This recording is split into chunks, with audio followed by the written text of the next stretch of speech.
Hello বন্ধুরা, আপনারা কেমন আছেন? ঘরোয়া রান্নাতে আপনাদের স্বাগত। আজকে আপনাদের জন্য নিয়ে এসেছি শিম দিয়ে বড়ি দিয়ে কলাই শাকের ভাজা। আর এই রেসিপিটি দেখতে হলে সম্পূর্ণ ভিডিওটি আপনাদের দেখতে হবে। ভিডিওটি যদি ভালো লাগে লাইক, কমেন্ট, শেয়ার এবং সাবস্ক্রাইব করে দেবেন। ঘরোয়া রান্না ফেসবুক পেজ থেকে দেখলে পেজটিকে ফলো করে দেবেন।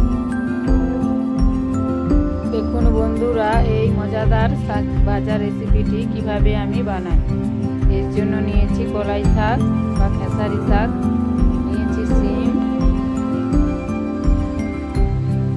পেঁয়াজ কুচি, রসুন কুচি, নিয়েছি চেরা কাঁচা লঙ্কা, শুকনো লঙ্কা, বড়ি, আর নিয়েছি লবণ, তেল আর হলুদটা আপনাদের দেখানো হয়। প্রথমে শাকের ডাঁটাগুলো থেকে শাকগুলো এভাবে বেছে নেব। ডাঁটা থাকলে ভালো লাগবে না, এই জন্য ডাঁটাগুলো আলাদা করে ফেলে দিয়েছি। শুধু শাকগুলো নিয়েছি। এবার চালাতে ভালো করে চালিয়ে নেব। শাকে তো অনেক পোকামাকড় থাকে, এই জন্য ভালো করে চালিয়ে নিতে হবে। এবার একদম ছোট ছোট মিহি করে কুচিয়ে নেব। যতটা পারবেন ছোট করে কুচিয়ে নেবেন। এইভাবে শাকগুলো কেটে নিচ্ছি।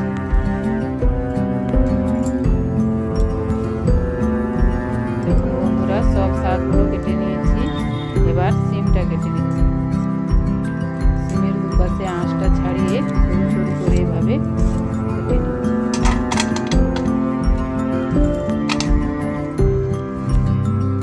সব শিমগুলো কেটে নিয়েছি। এবার শাক আর শিম ভালো করে ধুয়ে নেব।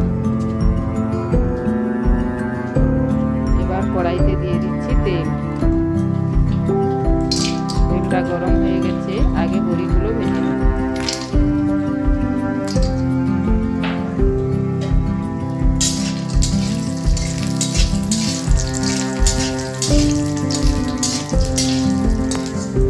বড়িগুলো ভালো করে লাল করে ভেজে নিয়েছি। এবার তুলে নিচ্ছি।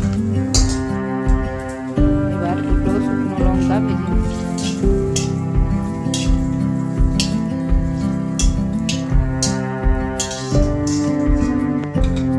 ওই তেলের মধ্যেই দিয়ে দিচ্ছি রসুন কুচি, দিয়ে দিচ্ছি পেঁয়াজ কুচি, আর দিয়ে দিচ্ছি চেরা কাঁচা লঙ্কা।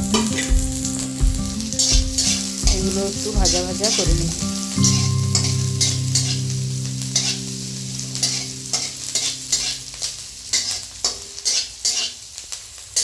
এই শীতের দিনে কলাই শাকের ভাজা খেতে খুব ভালো লাগে। এবার দিয়ে দিচ্ছি শিম।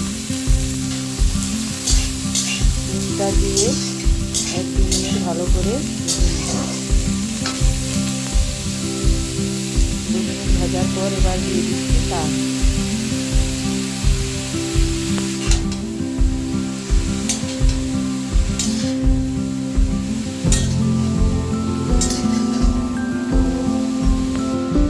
এবার দিয়ে দিচ্ছি হলুদ গুঁড়ো, আর দিয়ে দিচ্ছি পরিমাণ মতো লবণ। হলুদ লবণটা দিয়ে একটু নাড়িয়ে শাকটা একটু ঢাকা দিয়ে দেবো। যেহেতু এতে শিম আছে, শিমটা সেদ্ধ হবে। একটু ঢাকা দিয়ে দিলে শাক থেকে জল বেরিয়ে যাবে। বন্ধুরা, শাকটা কতটুকু হয়ে গেছে।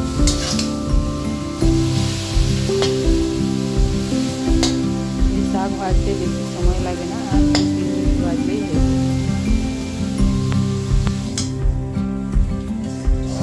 শাকটা ভাজা হয়ে গেছে, এবার তুলে নিচ্ছি।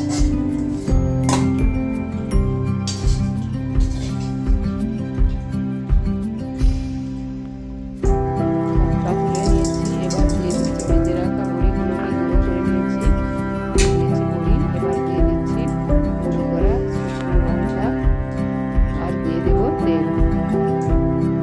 আপনারাও এভাবে বাড়িতে বানাবেন।